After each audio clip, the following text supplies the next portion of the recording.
Vamos fechar então com a nossa biologia C. Hoje a gente dá sequência aqui na aula 3, na parte das doenças, das protozooses, doenças causadas por protozoários. Na aula passada nós já falamos da malária. E a malária, gente, é a parasitose que mais mata no mundo. É uma doença importante. Não dá para enfrentar um vestibular sem entender de malária. Entender que a malária é uma doença endêmica. No Brasil, a gente tem 99% dos casos de malária restrito à região amazônica. Nós temos, eventualmente, exceções de casos de malária em outras regiões do Brasil. Por exemplo, aqui na região sul, a gente pode citar na nossa região aqui de Curitiba, né? Paranaguá, Antonina, Morretes, porque o mosquito que transmite o Plasmodium, que é o protozoário, o mosquito do gênero Anopheles, né? Mosquito prego, mosquito do gênero Anopheles, ele é um mosquito de mata fechada. Ele não é um mosquito urbano. Você não encontra o mosquito Anopheles aqui na cidade. O mosquito Anopheles é um mosquito de mata atlântica, de floresta amazônica. Então, você vai eventualmente observar casos de exceção de malária em regiões de mata atlântica, de floresta amazônica, tá? Então, às vezes, a gente ouve falar de malária no Rio de Janeiro, naquela região ali do Cristo Redentor, que tem uma região de mata fechada, de mata atlântica, né? A gente pode, mas são casos de exceção, tá? Hoje, no Brasil, nós não temos nenhuma vacina para malária, tá, gente? Ah, mas eu ouvi falar que tem uma vacina para malária lá na África. Sim, lá na África é a região mais endêmica de malária do mundo. Lá eles morrem muito de malária. Lá a gente tem, inclusive, uma situação especial, que eu vou comentar com vocês mais adiante, de seleção natural, em relação à anemia falciforme. Eu já vou dar um spoiler aqui para vocês, mas o que acontece lá na África? Isso aqui já foi questão de primeira e de segunda fase da federal. Existe uma doença genética, gente, chamada anemia falciforme. Anemia falciforme. Se eu perguntar para vocês, você vê alguma vantagem em ter anemia falciforme? Não, a princípio não, né? Anemia falciforme tem anemia grave, o indivíduo morre. Então não tem vantagem nenhuma ter essa anemia falciforme. Mas tem anemia falciforme leve, moderada, e esse indivíduo sobrevive. Sobrevive. Imagine aquele indivíduo que sobrevive, mas ele sobrevive com uma anemia leve. Essa anemia leve não tem cura. Por quê? Porque envolve uma doença genética. O que acontece na anemia falciforme? A anemia falciforme tem esse nome, gente, falci, vem de foice. Forme vem de forma. Quem tem a forma de foice? As hemácias. Como que você esquematiza uma hemácia? Ela parece, né, um pingo de ouro. As hemácias nos mamíferos são células anucleadas e tem o formato bicôncavo. As hemácias em formas de foice, elas têm um formato mais ou menos assim, ó. Ao invés de ser redondinha, elas lembram o formato de uma foice, ó. Quem tem anemia grave, 100% das hemácias tem forma de foice. Quem tem anemia leve, 50% das hemácias são normais. 50% das hemácias são em forma de foice. E quem não tem anemia falciforme, 100% das suas hemácias são normais, né? Ou quase 100%. Tem um número ali que, né, não vai deixar 100%, mas está dentro do esperado. O que acontece lá na África, gente? Lá na África, o indivíduo que nasce com anemia falciforme grave, esse indivíduo morre, não tem chance e morre. Mas o indivíduo que nasce com anemia falciforme leve, ele está sendo selecionado como mais apto.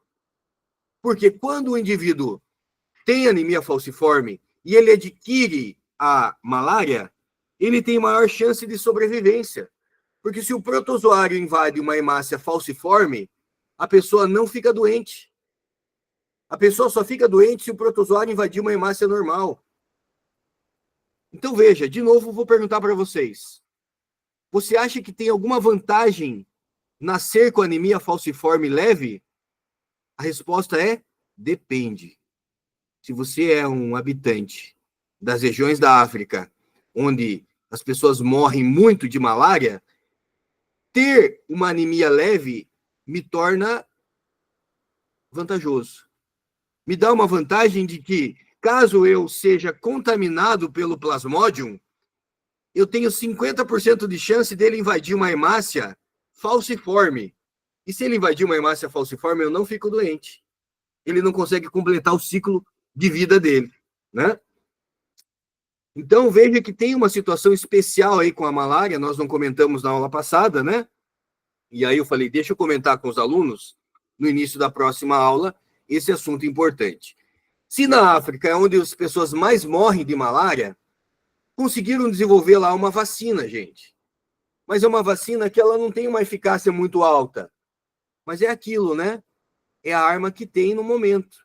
Então, lá na África, entre, né, pesos e medidas ali, né, viram que é interessante você usar a vacina. Ela é um fármaco. A gente pesa, né, os seus benefícios. Então, lá foi votado, e lá na África, então, usa-se uma vacina antimalárica. Aqui no Brasil ainda não. Tá? O Brasil está estudando essa vacina que foi desenvolvida lá para tentar trazer para cá. Mas até o momento a gente não tem vacina para malária. Inclusive, é importante que você anote, nós não temos para seres humanos nenhum tipo de vacina que nos proteja contra protozoário, tá? Nós não temos, no momento, nenhum tipo de vacina que nos proteja contra protozoário. Giovanni, mas se eu estiver doente com malária, se você estiver doente com malária, o remédio que é utilizado para tratamento de malária, gente, é a cloroquina, hidroxicloroquina.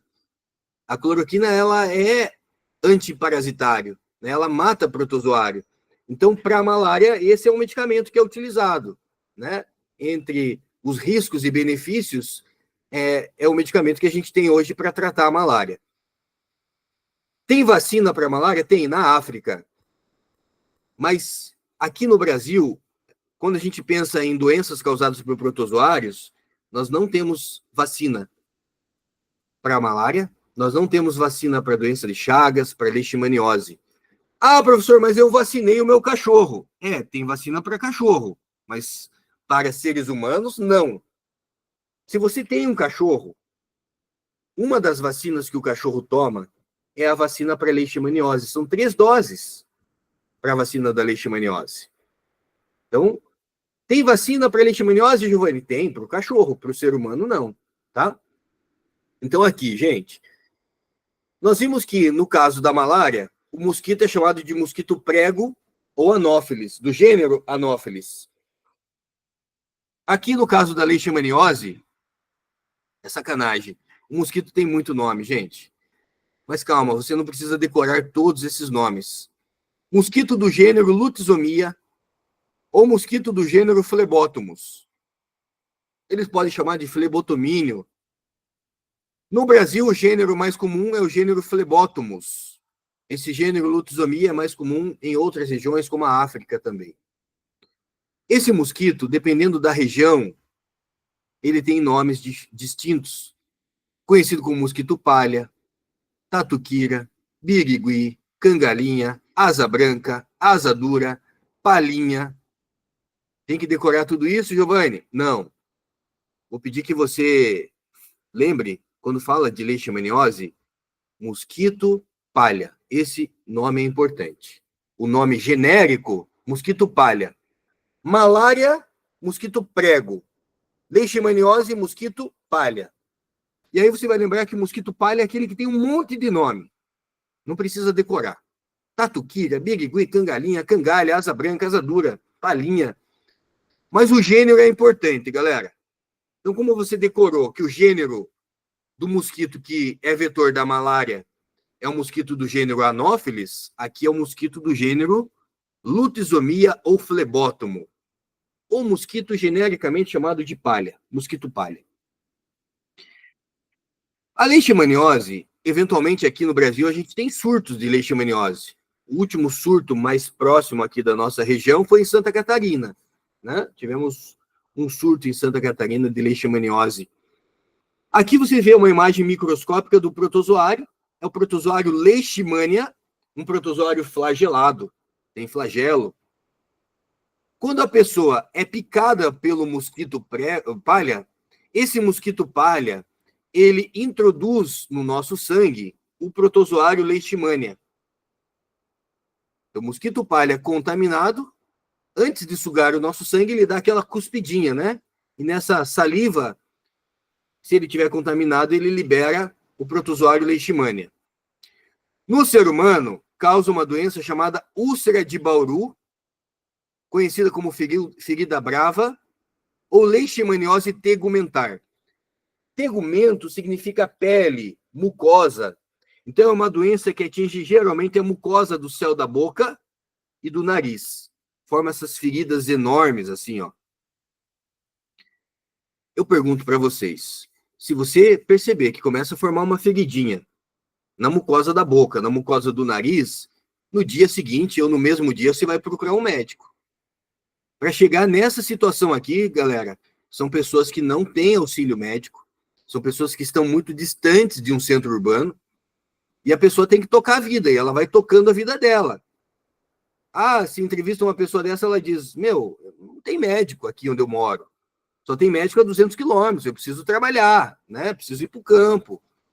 E aí a pessoa vai tocando a vida, só que chega uma hora que aí não dá mais, né? A ferida fica muito grande.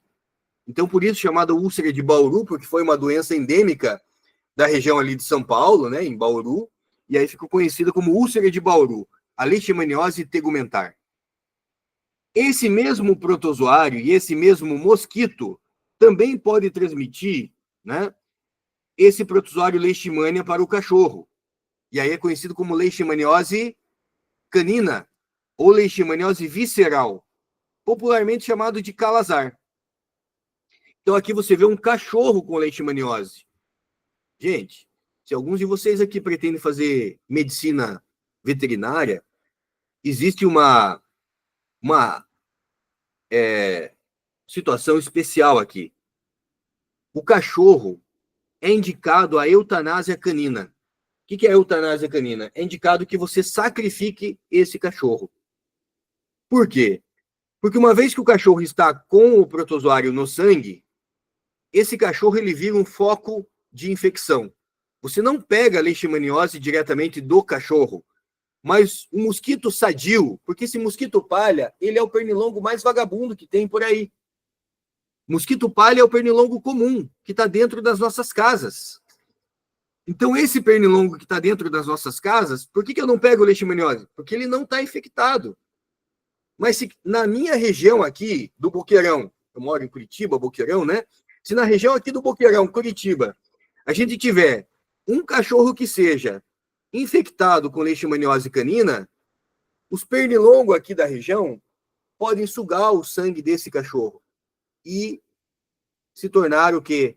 Um foco de um surto de leishmaniose nessa região aqui.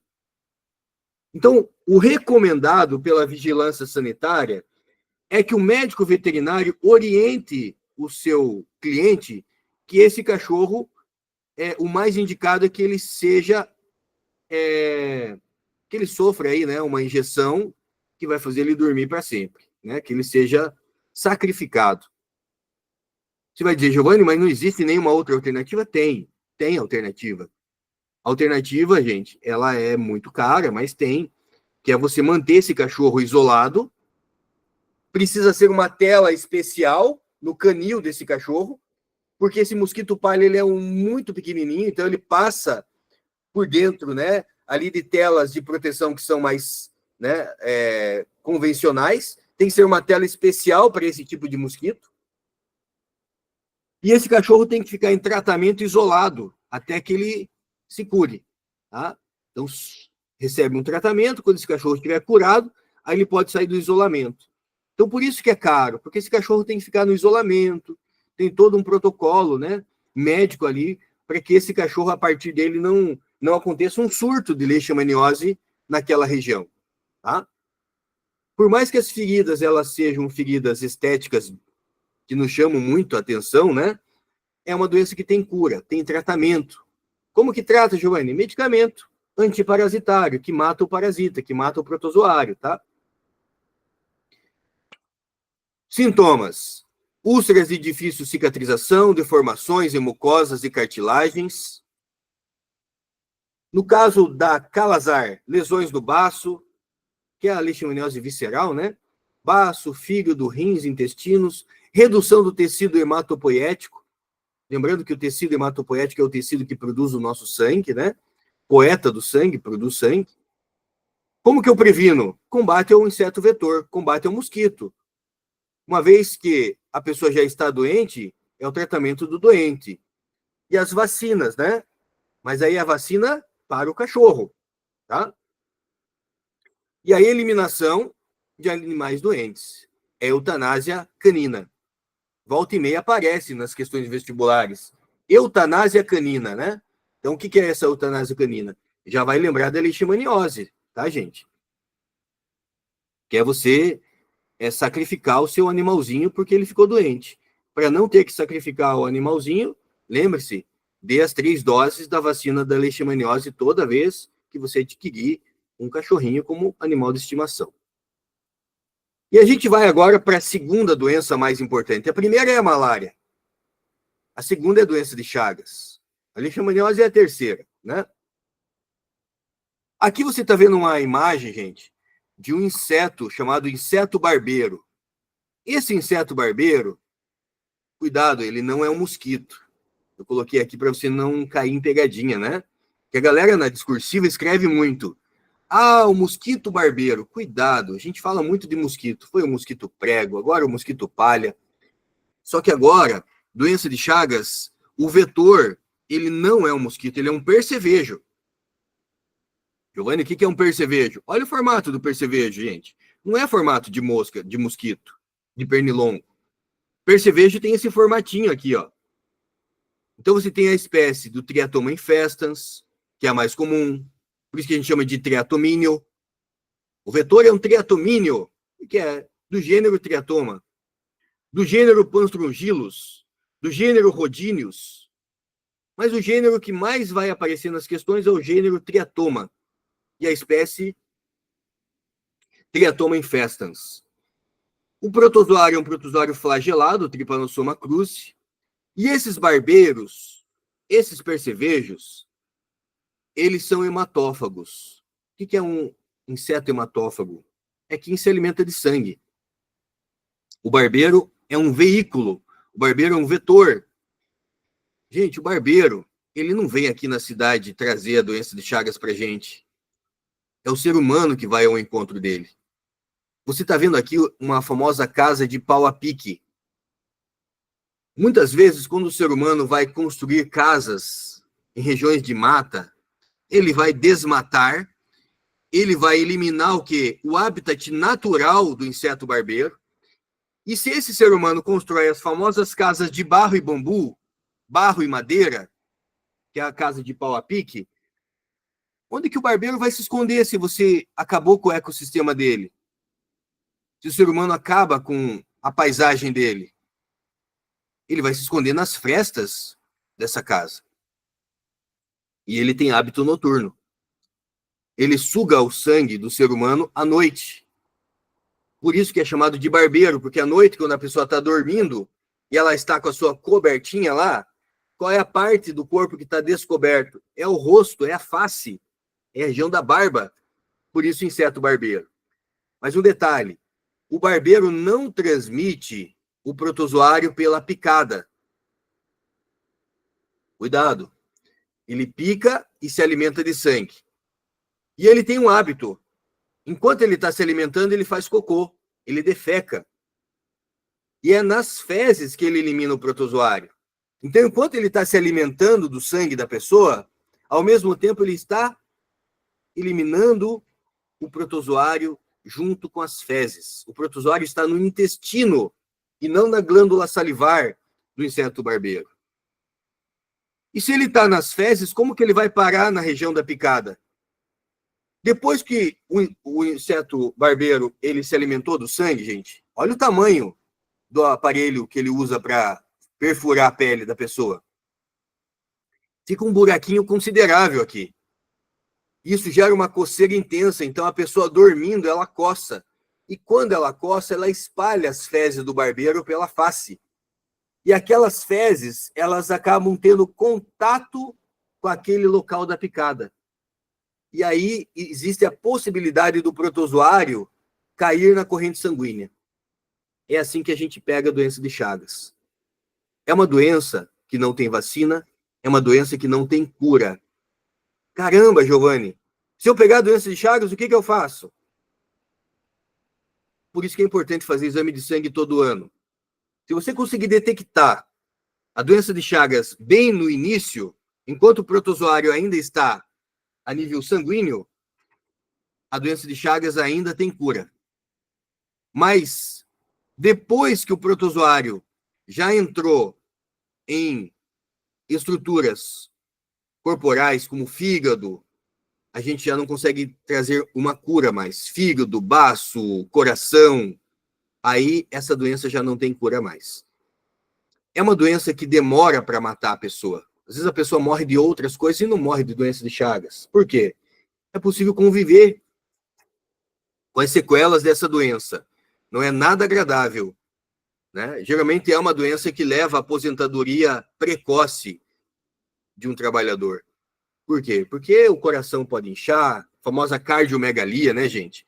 Então aqui, ó, percevejo barbeiro, Triatoma infestans. Aqui você vê um exame de sangue com o protozoário flagelado dentro, né, ali da corrente sanguínea. Aqui tem as hemácias, então no plasma sanguíneo, e aqui as moradias de risco, as casas de pau a pique, tá? Outras formas que você pode pegar a doença de Chagas, que não seja através da picada, do contato, né, da picada não, mas do contato com o inseto barbeiro contaminado. Pode acontecer pela via transfusão sanguínea. Se uma pessoa tem a doença de Chagas, eu recebo o sangue dela, eu posso trazer o protozoário para mim. Via transplacentária, da mãe para o filho. A mãe que tem doença de Chagas precisa ser monitorada.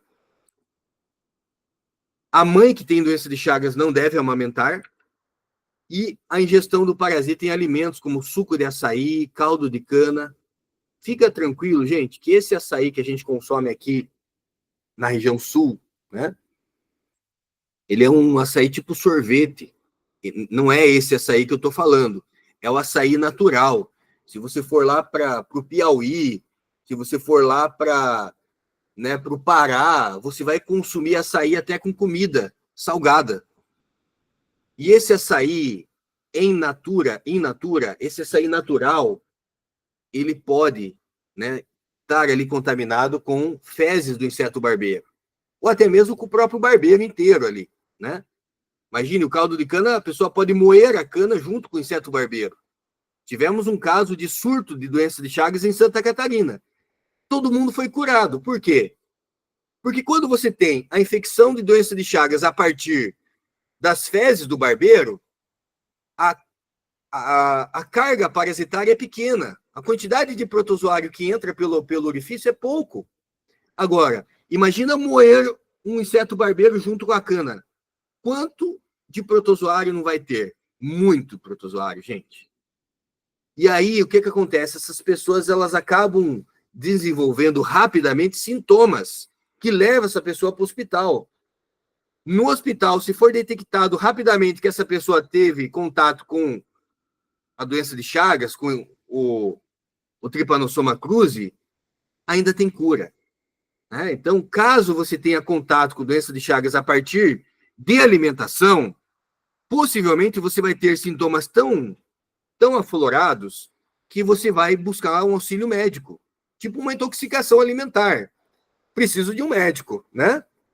O médico, se ele fizer o protocolo certinho, fizer os exames certinho e detectar que você está contaminado, né? Possivelmente, eu tomei um caldo de cana, entra com o protocolo antiparasitário e essa pessoa vai conseguir eliminar o protozoário da corrente sanguínea, tá? Agora é 3h48, eu vou tocar mais 7 minutinhos aqui, 5 para as 4 eu libero vocês. Mas eu tenho mais algumas doenças que eu gostaria de fechar com vocês aqui. Tricomoníase. Não aparece muito no vestibular, gente. É um protozoário flagelado chamado Trichomonas vaginalis. Como que pega? Contato sexual, uso de sanitários, compartilhamento de roupas íntimas, piscinas públicas, roupas íntimas em comum, até mesmo toalha. E através de relação sexual, né? Sem preservativo. Então, você tem aqui uma doença, que é uma IST, uma infecção sexualmente transmissível, né? Que pega como contato sexual, uso de sanitários, piscinas. Qual é o sintoma? O sintoma é uretrite, que é a inflamação do canal da uretra, coceira, né? Prurido é coceira, e leucorreia. Leuco é branco, é um corrimento branco, esbranquiçado, tá? Leucorreia é isso, é um corrimento vaginal. Como que previne? Uso de preservativos e cuidados higiênicos. Vocês já observaram que os hotéis, quando a gente vai se hospedar no hotel, e às vezes se pega a toalha na hora, a toalha vem quente? Esse calor, gente, é porque a gente está compartilhando uma toalha que foi utilizada por outras pessoas. Lógico, ela foi lavada, né? Mas ela tem um protocolo sanitário de lavagem, né? Porque aquela toalha vai ser utilizada por muitos clientes. Outra doença é a toxoplasmose. Toxoplasmose, gente, envolve um protozoário chamado Toxoplasma gondii. O Toxoplasma gondii, ele é transmitido a partir da ingestão de cistos. Lembra o que é um cisto, né? A forma cística é uma forma em que o protozoário fica no seu estado de latência, é um estado de baixo metabolismo, para ele sobreviver. E quando a gente ingere cistos que são eliminados pelas fezes de gatos, ou ingestão de carnes, leite contaminado, carne ou leite contaminado. Olha o ciclo da toxoplasmose. Você tem aqui um casal, né? A doença toxoplasmose, se a mulher tiver toxoplasmose, ela pode transmitir para o feto. Galera, isso é grave, pode causar cegueira no feto. Então, por isso que é uma das doenças que o médico que acompanha a gestante precisa observar, ter um protocolo de acompanhamento. Como que eu pego toxoplasmose? Tendo contato com fezes de animais, como o gato. O gato libera o oocisto contaminado, né? A caixa de areia do gato depois de 2 dias. A transmissão a partir do gatinho não é tão simples, tá, gente?